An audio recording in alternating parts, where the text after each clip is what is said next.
তুমি কি কখনো ভেবে দেখেছো, তুমি প্রতিদিন হাজারো গান শেয়ার করো, কিন্তু একটা ইসলামিক ভিডিও শেয়ার করতে কেন এত কষ্ট হয়?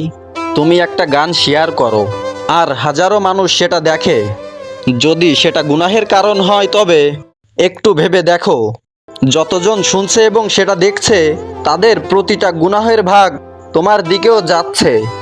আর যদি তুমি একটা ভালো কথা, একটা দাওয়াহ শেয়ার করতে, হয়তো একজন মানুষ নামাজ শুরু করত, হয়তো কেউ হারাম ছেড়ে দিত, তাহলে সেই প্রতিটা নেকির অংশ তোমার আমল নামায় যোগ হতো, তুমি না জেনেই সওয়াব পেতে থাকতে। এই মোবাইল তোমার জান্নাতের রাস্তা অথবা জাহান্নামের কারণও হতে পারে। আজ থেকেই ঠিক করো, যা শেয়ার করবে সেটা যেন আমার আখিরাতের জন্য কাজ করে।